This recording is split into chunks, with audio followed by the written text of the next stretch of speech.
The Sound of Silence by Barbara Constant. Recording by Roger Moline. Most people, when asked to define the ultimate in loneliness, say it's being alone in a crowd, and it takes only one slight difference to make one forever alone in the crowd.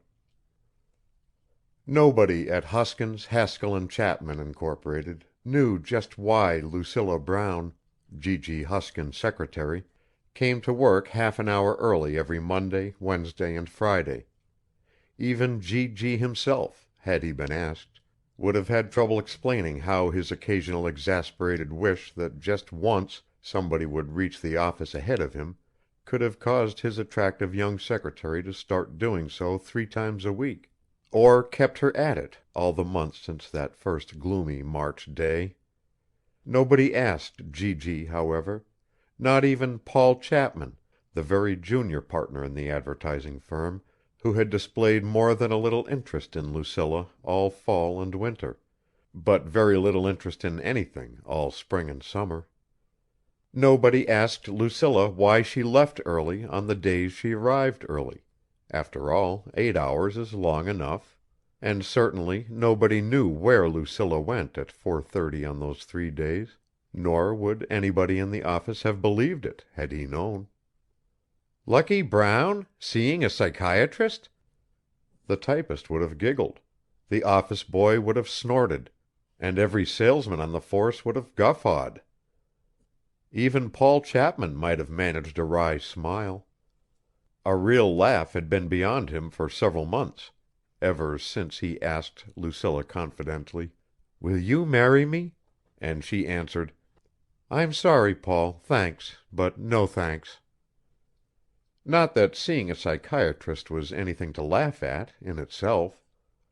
After all, the year was 1962, and there were almost as many serious articles about mental health as there were cartoons about psychoanalysts, even in the magazines that specialized in poking fun. In certain cities, including Los Angeles, and certain industries, especially advertising, "I have an appointment with my psychiatrist," was a perfectly acceptable excuse for leaving work early. The idea of a secretary employed by almost the largest advertising firm in one of the best known suburbs in the sprawling city of the Angels doing so should not, therefore, have seemed particularly odd. Nor would it have, if the person involved had been anyone at all except Lucilla Brown. The idea that she might need aid of any kind, particularly psychiatric, was ridiculous. She had been born 22 years earlier in undisputed possession of a sizable silver spoon, and she was in addition bright, beautiful, and charming, with 20/20 vision, perfect teeth, a father and mother who adored her, friends who did likewise, and the kind of luck you'd have to see to believe. Other people entered contests. Lucilla won them. Other people drove 5 miles over the legal speed limit and got caught doing it. Lucilla outdistanced them, but fortuitously slowed down just before the highway patrol appeared from nowhere. Other people waited in the wrong line at the bank while the woman ahead of them learned how to roll pennies. Lucilla was always in the line that moved right up to the teller's window. Lucky was not, in other words, just a happenstance abbreviation of Lucilla. It was an exceedingly apt nickname, and Lucky Brown's coworkers would have been quite justified in laughing at the very idea of her being unhappy enough about anything to spend 3 precious hours a week stretched out on a brown leather couch, staring miserably at a pale blue ceiling and fumbling for words that refused to come. There were a good many days when Lucilla felt like laughing at the idea herself. And there were other days when she didn't even feel like smiling. Wednesday, the 25th of July, was one of the days when she didn't feel like smiling, or talking, or moving. It had started out badly when she opened her eyes and found herself staring at a familiar blue ceiling. "I don't know," she said irritably. "I tell you, I simply don't know what happens. I'll start to answer someone, and the words will be right on the tip of my tongue, ready to be spoken, then I'll say something altogether different. Or I'll start to cross the street and, for no reason at all, be unable to even step off the curb." "For no reason at all?" Dr. Andrews asked. "Are you sure you aren't withholding something you ought to tell me?" She shifted a little, suddenly uncomfortable, and then she was fully awake and the ceiling was ivory, not blue. She stared at it for a long moment, completely disoriented, before she realized that she was in her own bed, not on Dr. Andrews' brown leather couch, and that the conversation had been another of the interminable imaginary dialogues she found herself carrying on with the psychiatrist, day and night, awake and asleep.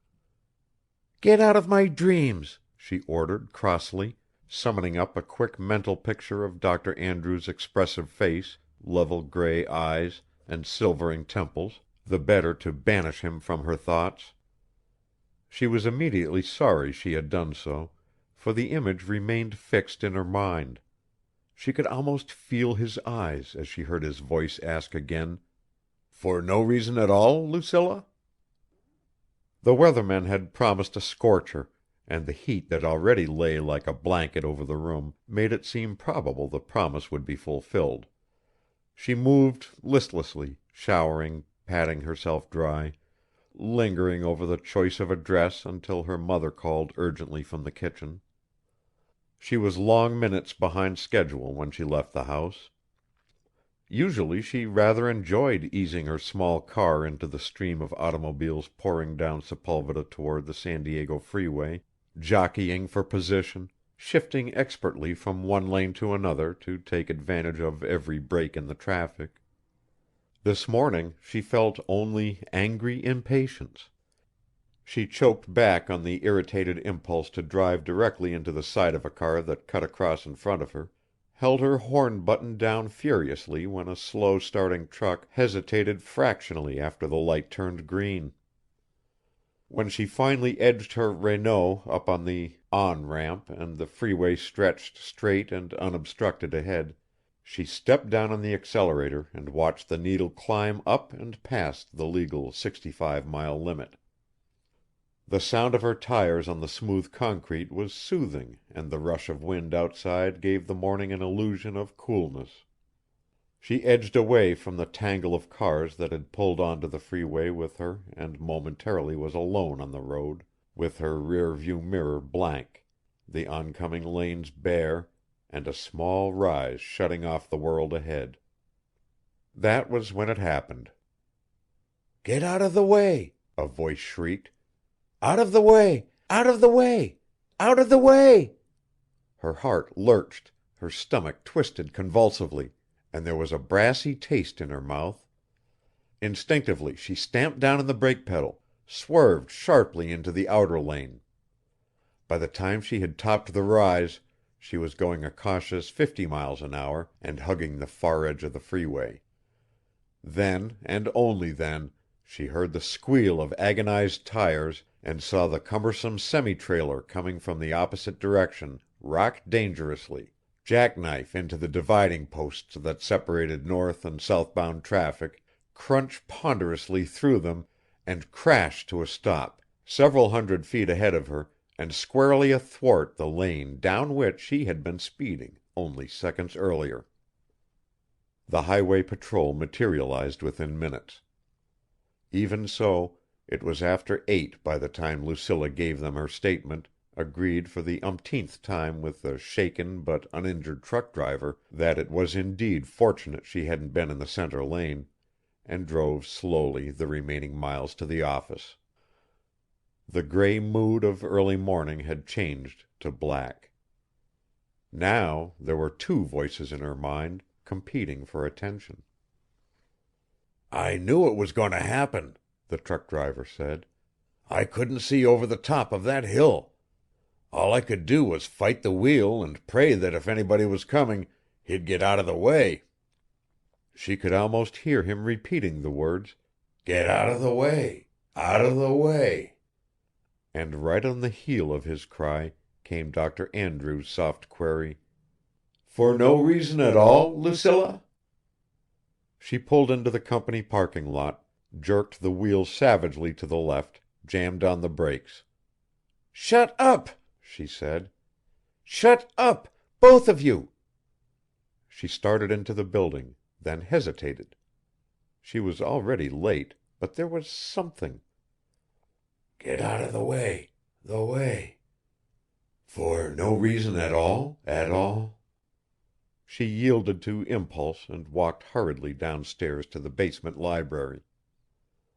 "That stuff I asked you to get together for me by tomorrow, Ruthie," she said to the gray-haired librarian. "You wouldn't by any chance have already done it, would you?"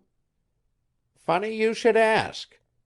The elderly woman bobbed down behind the counter and popped back up with an armload of magazines and newspapers. "Just happened to have some free time last thing yesterday. It's already charged out to you, so you just go right ahead and take it, dearie." It was 8:30 when Lucilla reached the office. "When I need you, where are you?" Gigi asked sourly. "Learned last night that the top dog at Carey Carton Corporation is in town today. So they've pushed that conference up from Friday to 10 this morning. If you'd been here early, or even on time, we might at least have gotten some of the information together." Lucilla laid the stack of material on his desk. "I haven't had time to flag the pages yet," she said, "but they're listed on the library request on top. We did 19 ads for KK last year, and 3 of premium offers. I stopped by sales on my way in. Susie's digging out figures for you now." Said Gigi. "Well, so that's where you've been. You could at least have let me know." There was grudging approval beneath his gruffness. "Say, how'd you know I needed this today, anyhow?" "Didn't," said Lucilla, putting her purse away and whisking the cover off her typewriter. "Happenstance, that's all." "Just happened to go down to the library. For no reason at all." "Withholding something. Get out of the way." The telephone's demand for attention overrode her thoughts. She reached for it, almost gratefully. "Mr. Huskin's office," she said. "Yes. Yes, he knows about the 10 o'clock meeting this morning." "Thanks for calling, anyway." She hung up and glanced at Gigi, but he was so immersed in one of the magazines that the ringing telephone hadn't even disturbed him. Ringing?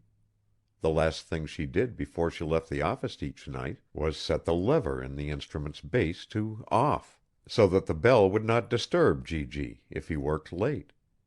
So far today nobody had set it back to on. "It's getting worse," she said miserably to the pale blue ceiling. "The phone didn't ring this morning. It couldn't have, but I answered it." Dr. Andrews said nothing at all. She let her eyes flicker sidewise, but he was outside her range of vision. "I don't like having you sit where I can't see you," she said crossly. "Freud may have thought it was a good idea, but I think it's a lousy one." She clenched her hands and stared at nothing. The silence stretched thinner and thinner, like a balloon blown big, until the temptation to rupture it was too great to resist. "I didn't see the truck this morning. Nor hear it. There was no reason at all for me to slow down and pull over." "You might be dead if you hadn't. Would you like that better?" The matter-of-fact question was like a hand laid across Lucilla's mouth. "I don't want to be dead," she admitted finally. "Neither do I want to go on like this, hearing words that aren't spoken and bells that don't ring.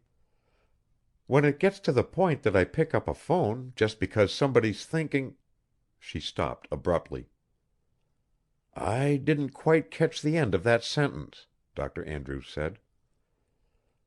"I didn't quite finish it. I can't." "Can't or won't?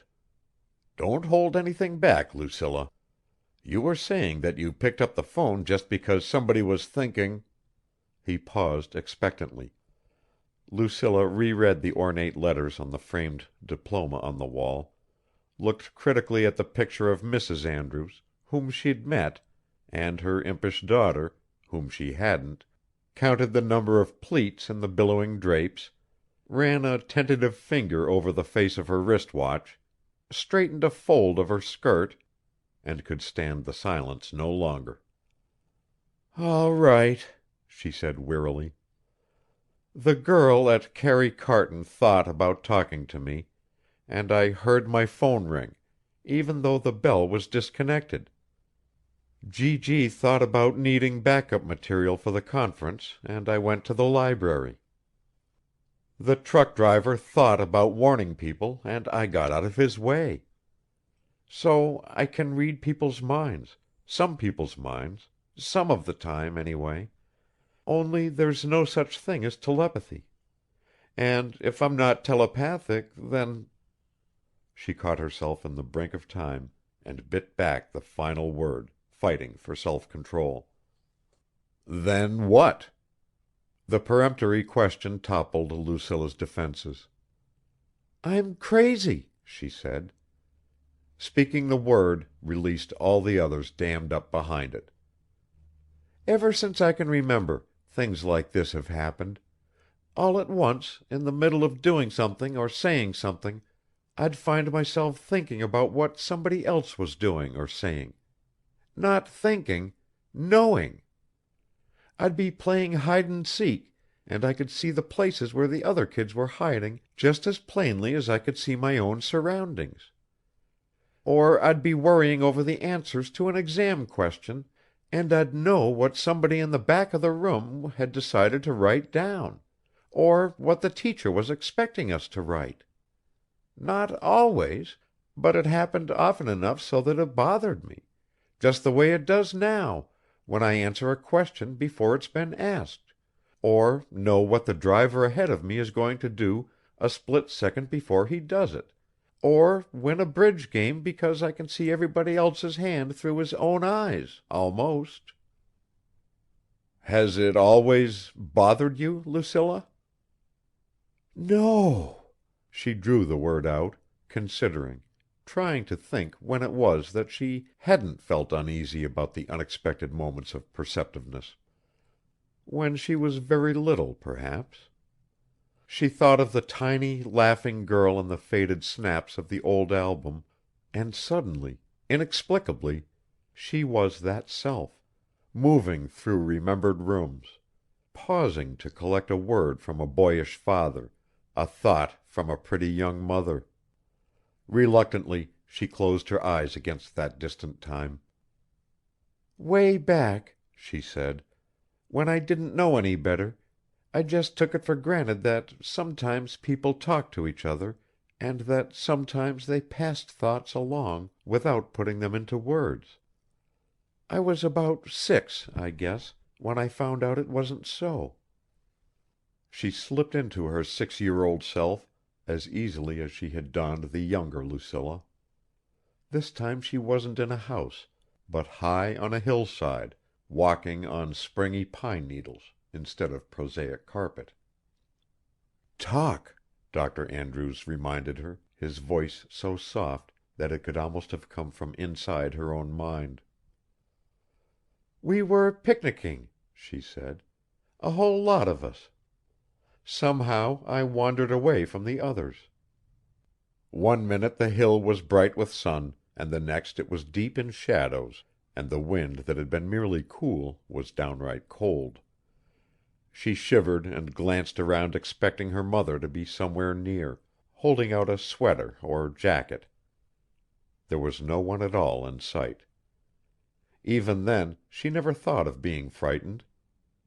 She turned to retrace her steps. There was a big tree that looked familiar, and a funny rock behind it, half buried in the hillside. She was trudging toward it, humming under her breath, when the worry thoughts began to reach her. "Only a little creek, so I don't think she should have fallen in." Not really any bears around here.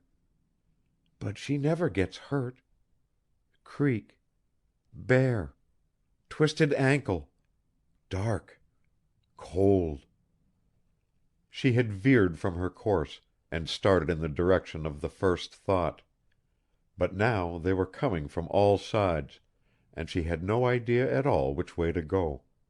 She ran wildly then, first one way, then the other, sobbing and calling. "Lucilla!" The voice sliced into the night, and the dark mountainside and the frightened child were gone. She shuddered a little, reminiscently, and put her hand over her eyes. "Somebody found me, of course. And then Mother was holding me and crying, and I was crying too, and telling her how all the different thought at once frightened me and mixed me up.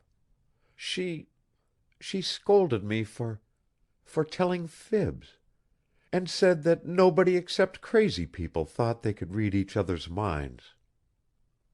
"I see," said Dr. Andrews. "So you tried not to, of course. And any time you did it again, or thought you did, you blamed it on conscience or luck." "And had that nightmare again." "Yes, that too. Tell me about it." "I already have, over and over." "Tell me again, then." "I feel like a fool repeating myself," she complained. Dr. Andrews made no comment. "Oh, all right. It always starts with me walking down a crowded street, surrounded by honking cars and yelling newsboys and talking people. The noise bothers me, and I'm tempted to cover my ears to shut it out. But I try to ignore it instead, and walk faster and faster. Bit by bit the buildings I pass are smaller, the people fewer, the noise less. All at once I discover there's nothing around at all but a spreading carpet of gray-green moss, years deep, and a silence that feels as old as time itself. There's nothing to frighten me, but I am frightened, and lonesome, not so much for people, but for a sound, any sound. I turn to run back toward town, but there's nothing behind me now but the same gray moss and gray sky and dead silence." By the time she reached the last word, her throat had tightened until speaking was difficult. She reached out blindly for something to cling to. Her groping hand met Dr. Andrews', and his warm fingers closed reassuringly around hers. Gradually the panic drained away, but she could think of nothing to say at all, although she longed to have the silence broken. As if he sensed her longing, Dr. Andrews said: "You started having the dream more often just after you told Paul you wouldn't marry him, is that right?" "No, it was the other way around. I hadn't had it for months, not since I fell in love with him. Then he got assigned to that 'Which Tomorrow' show, and he started calling me Lucky, the way everybody does, and the dream came back." She stopped short, and turned on the couch to stare at the psychiatrist with startled eyes. "But that can't be how it was," she said. "The lonesomeness must have started after I decided not to marry him, not before." "I wonder why the dream stopped when you fell in love with him?"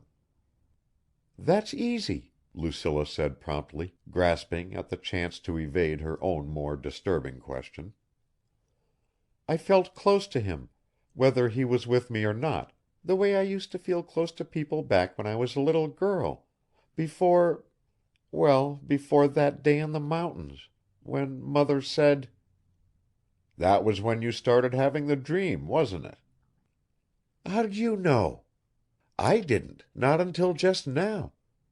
But yes, that's when it started.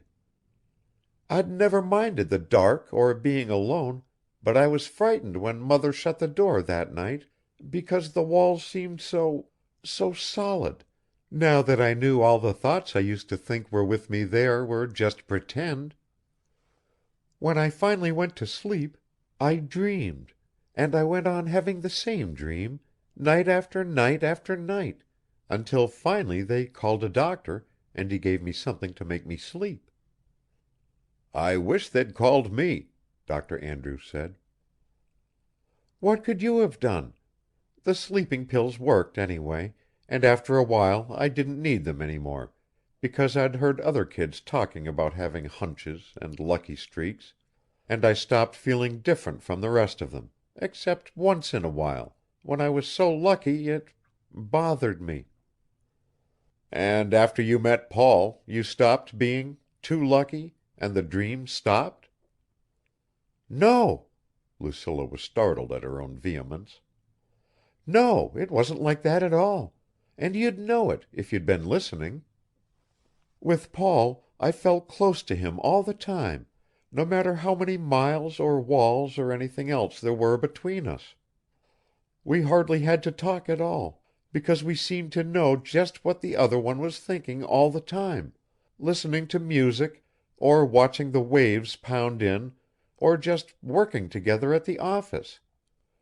Instead of feeling odd when I knew what he was thinking or what he was going to say, I felt good about it, because I was so sure it was the same way with him, and what I was thinking.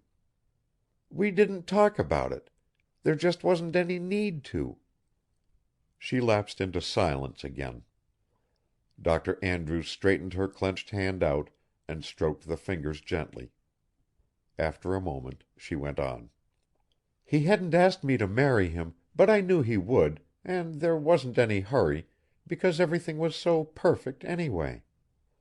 Then one of the company's clients decided to sponsor a series of fantasy shows on TV, and wanted us to tie in the ads for next year with the fantasy theme. Paul was assigned to the account, and G.G. let him borrow me to work on it, because it was such a rush project. I'd always liked fairy stories when I was little, and when I discovered there were grown-up ones, too, like those in Unknown Worlds and the old Weird Tales, I read them, too. But I hadn't any idea how much there was until we started buying copies of everything there was on the news-stands, and then ransacking musty little stores for back issues and ones that had gone out of publication, until Paul's office was just full of teetery piles of gaudy magazines, and everywhere you looked there were pictures of strange stars and eight-legged monsters and men in spacesuits." "So what did the magazines have to do with you and Paul?" "The way he felt about them changed everything. He just laughed at the ones about spaceships and other planets and robots and things. But he didn't laugh when he came across stories about, well, mutants and people with talents." "Talents? Like reading minds, you mean?" She nodded, not looking at him. "He didn't laugh at those. He acted as if they were, well, indecent. The sort of thing you wouldn't be caught dead reading in public. And he thought that way, too, especially about the stories that even mentioned telepathy. At first, when he brought them to my attention in that disapproving way, I thought he was just pretending to sneer, to tease me, because we knew they could be true. Only his thoughts matched his remarks. He hated the stories, Dr. Andrews, and was just determined to have me hate them, too. All at once I began to feel as if I didn't know him at all, and I began to wonder if I'd just imagined everything all those months I felt so close to him. And then I began to dream again, and to think about that lonesome, silent world even when I was wide awake." "Go on, Lucilla," Dr. Andrews said, as she hesitated. "That's all, just about. We finished the job and got rid of the magazines, and for a little while it was almost as if those 2 weeks had never been, except I couldn't forget that he didn't know what I was thinking at all, even when everything he did, almost, made it seem as if he did. It began to seem wrong for me to know what he was thinking. Crazy, like Mother had said, and worse, somehow. Not even nice, if you know what I mean." "Then he asked you to marry him." "And I said no, even when I wanted, oh, so terribly, to say yes and yes and yes." She squeezed her eyes tight shut to hold back a rush of tears. Time folded back on itself. Once again the hands of her wrist watch pointed to 4:30, and the white-clad receptionist said briskly, "Doctor will see you now." Once again, from some remote vantage point, Lucilla watched herself brush past Dr. Andrews and cross to the familiar couch, heard herself say, "It's getting worse," watched herself move through a flickering montage of scenes from childhood to womanhood, from past to present. She opened her eyes to meet those of the man who sat patiently beside her. "You see," he said, "telling me wasn't so difficult after all." And then, before she had decided on a response, "What do you know about Darwin's theory of evolution, Lucilla?" His habit of ending a tense moment by making an irrelevant query no longer even startled her. Obediently she fumbled for an answer. "Not much. Just that he thought all the different kinds of life on earth today evolved from a few blobs of protoplasm that sprouted wings or grew fur or developed teeth, depending on when they lived and where." She paused hopefully, but met with only silence. "Sometimes what seemed like a step forward wasn't," she said, ransacking her brain for scattered bits of information. "Then the species died out, like the saber-toothed tiger, with those tusks that kept right on growing until they locked his jaws shut, so he starved to death." As she spoke, she remembered the huge beast as he had been pictured in one of her college textbooks. The recollection grew more and more vivid, until she could see both the picture and the facing page of text. There was an irregularly shaped ink blot in the upper corner and several heavily underlined sentences that stood out so distinctly she could actually read the words. "According to Darwin, variations in general are not infinitesimal, but in the nature of specific mutations. Thousands of these occur, but only the fittest survive the climate, the times, natural enemies, and their own kind, who strive to perpetuate themselves unchanged." Taken one by one, the words were all familiar. Taken as a whole, they made no sense at all. She let the book slip unheeded from her mind and stared at Dr. Andrews in bewilderment. "Try saying it in a different way." "You sound like a schoolteacher humoring a stupid child." And then, because of the habit of obedience was strong, "I guess he meant that tails didn't grow an inch at a time, the way the dogs got cut off, but all at once, like a fish being born with legs as well as fins. Or a baby saber-tooth showing up among tigers with regular teeth. Or one ape in a tribe discovering he could swing down out of the treetops and stand erect and walk alone." He echoed her last words. And walk alone.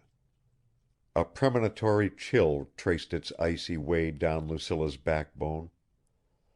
For a second she stood on gray moss, under a gray sky, in the midst of a gray silence. He not only could walk alone, he had to. Do you remember what your book said? "Only the fittest survive," Lucilla said numbly. "Because they have to fight the climate, and their natural enemies, and their own kind." She swung her feet to the floor and pushed herself into a sitting position. "I'm not a mutation. I'm not. I'm not. I'm not, and you can't say that I am, because I won't listen." I didn't say you were." There was the barest hint of emphasis on the first word. Lucilla was almost certain she heard a whisper of laughter, but he met her gaze blandly, his expression completely serious. "Don't you dare laugh," she said none the less. "There's nothing funny about " "About being able to read people's minds," Dr. Andrews said helpfully. "You'd much rather have me offer some other explanation for the occurrences that bother you so, is that it?" "I guess so. Yes, it is. A brain tumor. Or schizophrenia. Or anything at all that could maybe be cured, so I could marry Paul and have children and be like everybody else. Like you." She looked past him to the picture on his desk. "It's easy for you to talk." He ignored the last statement. "Why can't you get married anyway?" "You've already said why. Because Paul would hate me. Everybody would hate me, if they knew I was different." "How would they know? It doesn't show. Now, if you had 3 legs, or a long bushy tail, or outsized teeth." Lucilla smiled involuntarily, and then was furious at herself for doing so, and at Dr. Andrews for provoking her into it. "This whole thing is utterly asinine, anyhow. Here we are talking as if I might really be a mutant, and you know perfectly well that I'm not." "Do I? You made the diagnosis, Lucilla, and you've given me some mighty potent reasons for believing it. Can you give me equally good reasons for doubting that you're a telepath?" The peremptory demand left Lucilla speechless for a moment. She groped blindly for an answer, then almost laughed aloud as she found it. "But of course. I almost missed it, even after you practically drew me a diagram. If I could read minds, just as soon as anybody found it out, he'd be afraid of me, or hate me, like the book said, and you said too. If you believed it, you'd do something like having me locked up in a hospital maybe, instead of—" "Instead of what, Lucilla?" "Instead of being patient and nice and helping me see how silly I've been." She reached out impulsively to touch his hand, then withdrew her own, feeling somewhat foolish when he made no move to respond. Her relief was too great, however, to be contained in silence. "Way back, the first time I came in almost, you said that before we finished therapy, you'd know me better than I knew myself. I didn't believe you. Maybe I didn't want to. But I begin to think you were right. Lots of times lately you've answered a question before I even asked it. Sometimes you haven't even bothered to answer. You've just sat there in your big brown chair and I've lain here on the couch, and we've gone through something together, without using words at all." She had started out almost gaily, the words spilling over each other in their rush to be said, but bit by bit she slowed down, then faltered to a stop. After she had stopped talking altogether, she could still hear her last few phrases, repeated over and over, like an echo that refused to die. "Answered. Before I even asked. Without using words at all. Without using words." She could almost taste the terror that clogged her throat and dried her lips. "You do believe it. And you could have me locked up. Only—" Fragments of thought, splinters of words, and droplets of silence spun into a kaleidoscopic jumble, shifted infinitesimally, and fell into an incredible new pattern. Understanding displaced terror and was, in turn, displaced by indignation. She stared accusingly at her interrogator. "But you look just like anybody." You expected perhaps 3 legs, or a long bushy tail, or teeth like that textbook tiger. And you're a psychiatrist. What else? Would you have talked to me like this across a grocery counter, Lucilla? Or listened to me if I'd been driving a bus or filling a prescription? Would I have found the others in a bowling alley or a business office? Then there are others? She let out her breath in a long sigh, involuntarily glancing again at the framed picture. Only I love Paul, and he isn't. He can't. Nor can Carroll. His eyes were steady on hers, yet she felt as if he were looking through and beyond her. For no reason at all, she strained her ears for the sound of footsteps or the summons of a voice. "Where do you suppose the second little blob of protoplasm with legs came from?" Dr. Andrews asked. "And the third? If that ape who found he could stand erect had walked lonesomely off into the sunset like a second-rate actor on a late show, where do you suppose you'd be today?" He broke off abruptly and watched with Lucilla as the office door edged open. The small girl who inched her way around it wore blue jeans and a ponytail rather than an organdy frock and curls, but her pixie smile matched that of the girl in the photograph Lucilla had glanced at again and again. You wanted me, Daddy? She asked, but she looked toward Lucilla. "I thought you'd like to meet someone with the same nickname as yours," Dr. Andrews said, rising to greet her. "Lucky? Meet Lucky." Hello, the child said, then her smile widened. hello.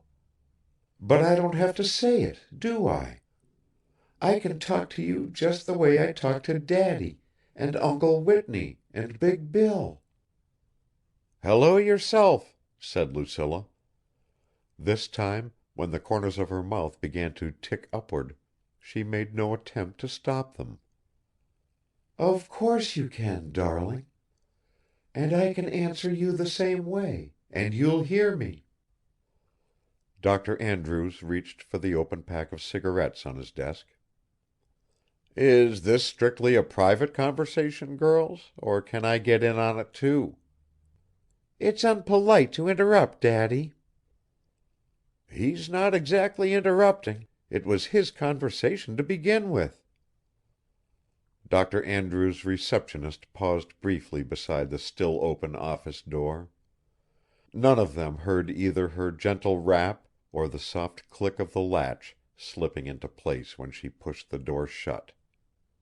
Nor did she hear them. End of The Sound of Silence by Barbara Constant. Recording by Roger Moline.